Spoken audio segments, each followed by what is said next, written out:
आज मैं आपको बताने जा रहा हूँ भोजपुरी फिल्म के सुपरस्टार पवन सिंह के बारे में। पवन सिंह भोजपुरी फिल्म के एक प्रसिद्ध अभिनेता, गायक और वर्तमान में एक फिल्म निर्माता भी हैं। इनका जन्म 5 जनवरी 1986 को बिहार राज्य के आरा जिले में हुआ था और इन्होंने अपने आप को भोजपुरी फिल्म इंडस्ट्री में एक सफल अभिनेता और गायक के रूप में स्थापित किया है।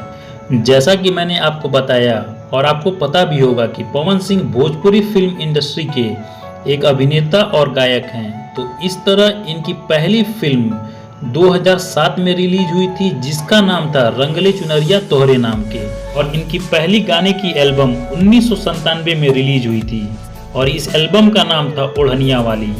आपको बता दें कि पवन सिंह को साल 2016 में बेस्ट मेल सिंगर का अवार्ड भी प्राप्त हुआ है और इनका लॉलीपॉप लागिलू गाना बहुत ही प्रसिद्ध है। अब मैं आपको इनके एजुकेशन के बारे में बता देता हूं। तो पवन सिंह ने अपनी स्कूली पढ़ाई HNK हाई स्कूल आरा बिहार से पूरी की है और अपने ग्रेजुएशन की पढ़ाई महाराजा कॉलेज आरा बिहार से पूरा किया है। अब मैं आपको इनके पत्नी के बारे में बता देता हूं। तो पवन सिंह ने साल 2014 में 1 दिसंबर को नीलम सिंह से शादी की थी, लेकिन नीलम सिंह ने 8 मार्च 2015 को अपने ही घर में आत्महत्या कर ली।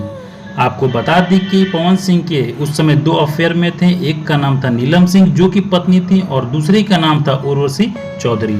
वर्तमान में इनकी पत्नी का नाम ज्योति सिंह है जो कि बलिया के रहने वाली है। अब मैं आपको इनकी प्रसिद्ध फिल्मों के नाम बता देता हूँ। तो उसको नाम है धड़कन, तबादला, सत्या, तेरे जैसा यार कहाँ, सरकार राज, गदर, जिद्दी, त्रिदेव, भोजपुरिया राजा, बिन बजवा सपेरा, खून के इल्जाम, कर्ज, गंगा पुत्र, लागी नहीं छूटे रामा, नहले पर दहला, मुकाबला, संग्राम, सुहाग, बाजीगर, करेला कमाल धरती के लाल, जान लेबू का हो, प्रतिज्ञा 2, कट्टा तनल दुपट्टा पर, प्यार मोहब्बत जिंदाबाद, सैया जी दिलवा मांगे ले, ठोक दे, बनारस वाली, देश परदेश, जिद्दी आशिक, ये सब इनकी प्रसिद्ध फिल्में हैं। तो दोस्तों ये रही वीडियो। यदि वीडियो अच्छी लगी हो तो वीडियो को लाइक करके चैनल को सब्सक्राइब कर लीजिएगा इसी तरह की बायोग्राफी प्राप्त करने के लिए।